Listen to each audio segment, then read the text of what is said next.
মই সৌৰভ গাৰ্গ এটা ভয়ংকৰ পথ দুৰ্ঘটনা এম্বুলেন্স আৰু নৈশ বাছৰ মাজত মুখামুখি সংঘৰ্ষ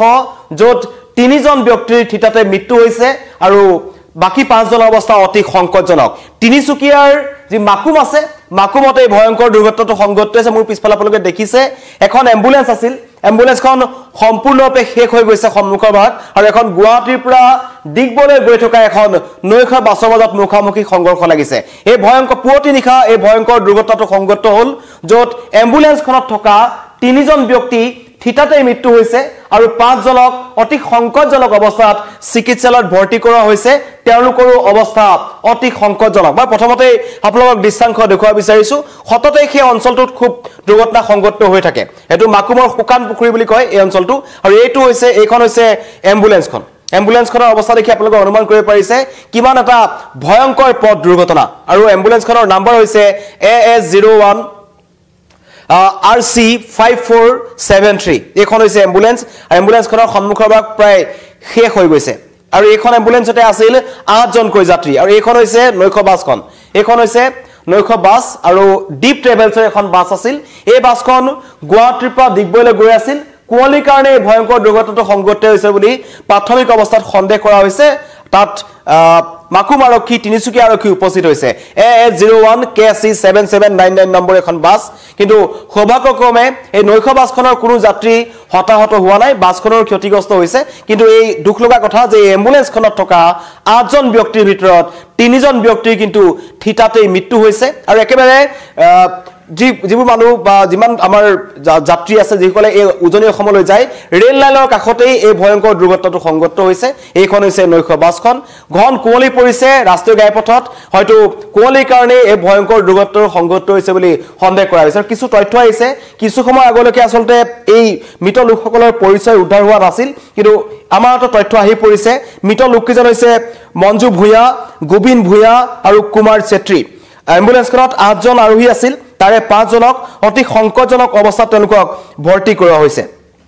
পুৱাৰ ভাগত ঘন কুঁৱলীৰ কাৰণে এই ভয়ংকৰ দুৰ্ঘটনাটো সংঘটিত হোৱাৰ সন্দেহ কৰা হৈছে স্থানীয় ৰাইজ তাত পুৱাই উপস্থিত হৈছে আৰু আহতসকলক ততাতৈয়াকৈ চিকিৎসালয়ত ভৰ্তি কৰা হয় কিন্তু 3জনৰ মৃতদেহ এতিয়াও তাতে আৰক্ষীয়ে উদ্ধাৰ কৰি কাষত ৰাখিছে তেওঁলোকক মৰণোত্তৰ পৰীক্ষাৰ কাৰণে প্ৰেৰণ কৰা হ'ব এটা হুকাবহ পথ দুৰ্ঘটনা ঘন কুঁৱলীৰ কাৰণে আৰু এইদৰে এখন টাটা মেচি বাহনত উঠাই মৃতদেহকেইটা তাৰ পৰা লৈ যোৱা হৈছে আৰু বাকি যিসকল লোক আহত অতি সংকটজনক অৱস্থাত আছে 5জন ব্যক্তি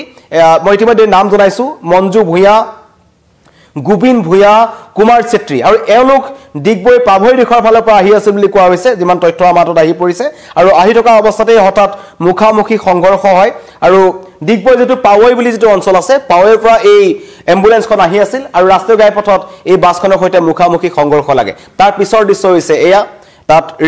ৰেল আলিটোৰ কাষতেই ৰক্তাক্ত হৈ পৰিছে তেজেৰে তুমুৰিলৈ অৱস্থাত তাত মৃতদেহকেইটা পৰি আছিল আৰু পৰৱৰ্তী পৰ্যায়ত স্থানীয় ৰাইজ ওলাই আহিছে অগ্নিনিৰ্বাপক বাহিনী উপস্থিত হৈছে আৰক্ষী উপস্থিত হৈছে আৰু এই 3টা মৃতদেহ ইতিমধ্যে উদ্ধাৰ কৰা হৈছে আৰু 5জন ব্যক্তি আহত তেওঁলোকৰ অৱস্থা কিন্তু অতি সংকটজনক আমাৰ সাংবাদিক ৰীনা কাকতি গগৈ তাত উপস্থিত হৈছিল কিছু সময় পূৰ্বে তেওঁ কৈছে যে তেওঁলোকক ততাতৈয়াকৈ দিগবৈ এখন স্থানীয় মাকুমৰ এখন স্থানীয় যি চিকিৎসালয় আছে তাত ভৰ্তি কৰা হৈছে হয়তো উন্নত চিকিৎসাৰ কাৰণে তেওঁলোকক কিছু সময় পিছতেই তেওঁলোকক হয়তো লৈ যোৱা হ'ব ডিব্ৰুগড়লৈ আৰু এইদৰে তাত ঘটনাস্থলীত আৰক্ষী উপস্থিত হৈছে মন্তব্য আহিছে স্থানীয় ৰাইজৰ মই শুনাই যাব বিচাৰিছো মই যেতিয়া আহিছিল তেতিয়া চিঞৰ বাখৰ হৈ আছিল তাৰ পিছত মানুহ গোটেইখিনি তাতে ফচি আছিলে তাতে গেজৰ পৰা গৈ কিনে লিভাৰ লৈ কিনে গাড়ী ভাঙি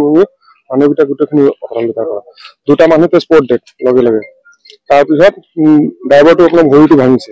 আৰু আপোনাৰ মাইকী মানুহ এটা সিও মৰিবলৈ তেনেকুৱা আছিলে এম্বুলেন্সটো এইফালে পৰা আহি আছিলে কিমান মানুহ আছিলে এম্বুলেন্সৰ 10টা নহলে 12টা হ'ব আৰু চুপাৰখনত ক'ব নোৱাৰো চুপাৰখন যেতিয়া আমি ওলালো নহয় তেতিয়া মানুহকেইটা গোটেইখিনি ওলাই গৈছিলে চুপাৰ মানুহ একো নাই অলপ চলপ ধৰক ড্ৰাইভাৰটো পালে কিমান সময়ত হৈছিলে জানেন এইটো ধৰক 5টা বজাত মানে জায়গাটো কি মাকুমগড় তিনিচুকীয়া সুখামপুখুৰী মই যেতিয়া আহিছিল তেতিয়া চিঞৰ বাখৰ হৈ আছিল তাৰ পিছত মানুহ গোটেইখিনি তাতে ফচি আছিলে তাতে গেজৰ পৰা গৈ কিনে লিভাৰ লৈ কিনে গাড়ী ভাঙি মানুহকেইটা গোটেইখিনি অপৰাধ কৰা 2টা মানুহতে স্পট ডেথ লগে লগে তাৰপিছত ড্ৰাইভাৰটো আপোনাৰ ভৰিটো ভাঙিছে আৰু আপোনাৰ মাইকী মানুহ এটা সিও মৰি গ'লে তেনেকুৱা আছিলে এম্বুলেন্সটো এইফালে পৰা আহি আছিলে কিমান মানুহ আছিলে এম্বুলেন্সৰ 10টা নহলে 12টা হ'ব আৰু চুপাৰখনত ক'ব নোৱাৰো চুপাৰখন যেতিয়া আমি ওলালো নহয় তেতিয়া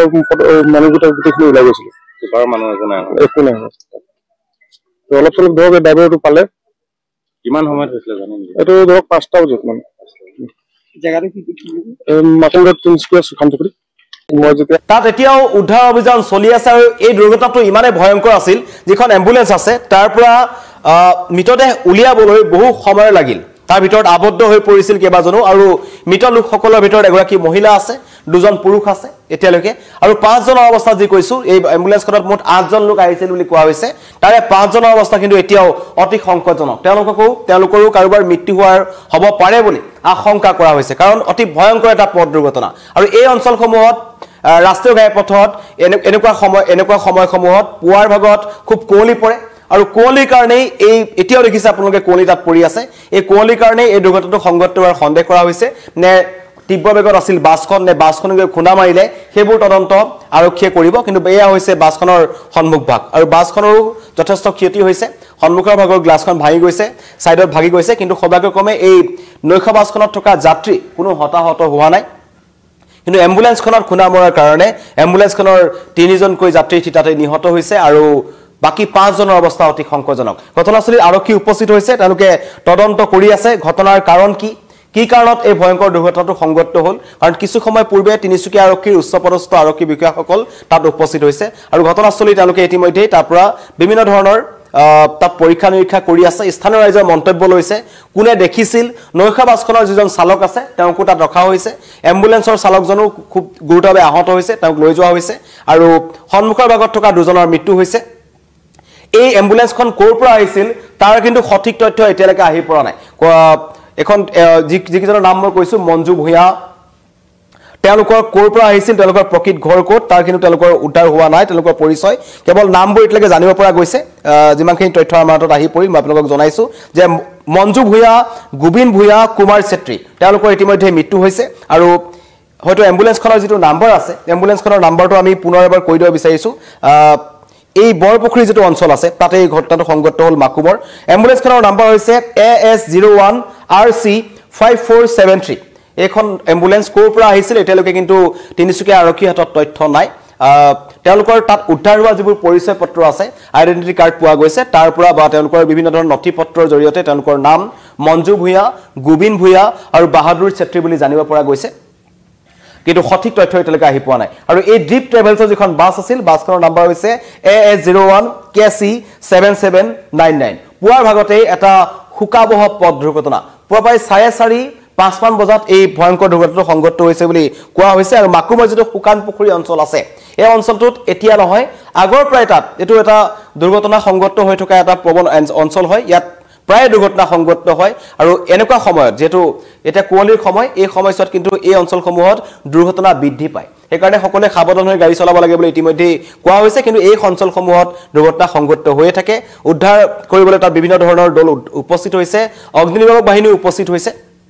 আৰু স্থানীয় ৰাইজৰ সহযোগত ততাতৈয়াকৈ আহতসকলক তাৰ পৰা লৈ যোৱা হৈছে আৰক্ষীয়ে তদন্ত কৰিব যে ভুলকাৰ প্ৰচণ্ড জোৰে আহিছিল নেকি বাছখন কাৰণ নৈশ বাছসমূহৰ যথেষ্ট তীব্ৰ গতিত চলাই তাৰ কাৰণে এই দুৰ্ঘটনা সংঘটিত হ'ল নেকি কাৰণ এই অঞ্চলসমূহত কোনো ধৰণৰ সিসিটিভি কেমেৰাৰ ব্যৱস্থা নাই ইয়াত কোনোৱে সিসিটিভি কেমেৰা চাব নোৱাৰে যে কাৰ ভুল আছিল কিন্তু প্ৰত্যক্ষদৰ্শীও কোনো নাই আৰু সেই কাৰণে আৰু ইতিমধ্যে এম্বুলেন্সখনৰ 3জন ব্যক্তিৰ মৃত্যু হৈছে যি 5 জন আছে তেওঁলোকৰ অৱস্থাও অতি সংকটজনক তেওঁলোকক ইতিমধ্যে মাকুমাৰ এখন স্থানীয় চিকিৎসালয়ত ভৰ্তি কৰা হৈছে আৰু তাৰ পৰৱৰ্তী পৰ্যায়ত হয়তো উন্নত চিকিৎসাৰ কাৰণে তেওঁলোকক তিনিচুকীয়ালৈ অনা হ'ব নহলে হয়তো ডিব্ৰুগড়লৈ তেখেতক লৈ যোৱা হ'ব কিন্তু এটা হুকাবহ পথ দুৰ্ঘটনা মই ইতিমধ্যে আপোনালোকক জনাই আছো পুৱাৰ ভাগত তিনিচুকীয়াৰ যি শুকান পুখুৰী আছে মাকুমৰ শুকান পুখুৰী অঞ্চল আছে তাত এই ভয়ংকৰ দুৰ্ঘটনাটো সংঘটিত হৈছে আৰু দুখৰ কথা যে এম্বুলেন্স যিখন হয়তো এখন চিকিৎসালয়লৈ গৈ আছিল বা চিকিৎসালয়ৰ পৰা ৰোগী লৈ তেওঁলোক ঘৰলৈ গৈ আছিল তে এই দুটা ভিতৰত কিবাটাই হ'ব কিন্তু সেই এম্বুলেন্সখনৰ সৈতে নৈশ বাছ এখনৰ মুখামুখি সংঘৰ্ষ লাগে আৰু এই মুখামুখি সংঘৰ্ষত 3জন ব্যক্তিয়ে প্ৰাণ হেৰুৱাব লগা হৈছে এগৰাকী মহিলা আছে মঞ্জু ভূঞা আৰু লগতে দুজন পুৰুষ আছে তেওঁলোকৰ অৱস্থা অতি সংকটজনক ইতিমধ্যে মই কৈছো যে আহত যি 5 জন লোক আছে তেওঁলোকক তাত ভৰ্তি কৰা হৈছে আৰু মই ইতিমধ্যে কৈছো যে এই এম্বুলেন্সখন আসলে ক'ৰ পৰা আহিছে তাৰ কোনো তথ্য এতিয়ালৈকে আহি পৰা নাই পুনৰবাৰ মই এম্বুলেন্সখনৰ নাম্বাৰটো জনাই দিয়া বিচাৰিছো যদি কোনোবা জনা পৰিচয় ব্যক্তি আছে তেওঁলোকে জনাব পাৰিব না এম্বুলেন্সখন নম্বৰ হৈছে AS01 RC 5473 AS01 RC 5473 আৰু 5 জনক অতি সংকটজনক অৱস্থাত চিকিৎসালয়ত ভৰ্তি কৰা হৈছে 3 জনৰ মৃতদেহ তিনিচুকীয়া আৰক্ষীয়ে উদ্ধাৰ কৰিছে হয়তো মৰণোত্তৰ পৰীক্ষাৰ বাবে প্ৰেৰণ কৰিব পুৱাৰ ভাগত তিনিচুকীয়াৰ মাকুমৰ শুকান পুখুৰী অঞ্চলত এইটো এটা ভয়ংকৰ পথ দুৰ্ঘটনা সংঘটিত হ'ল গুৱাহাটীৰ পৰা নৈশ বাছ যিখন ড্ৰিপ ট্ৰেভেলছৰ বাছ হয় ডিগবৈলৈ চলে সেই বাছখন গৈ থকা অৱস্থাত কিছু সময় বাকি আছিল তেওঁলোকে গন্তব্যস্থল পাবৰ কাৰণে আৰু তাতেই এই শুকাব পথ দুৰ্ঘটনা সংঘটিত হ'ল য'ত 3 জনে প্ৰাণ হেৰুৱাব লগা হৈছে 5 জন আহত হৈছে আহত সকলৰ অৱস্থা অতি সংকটজনক ধন্যবাদ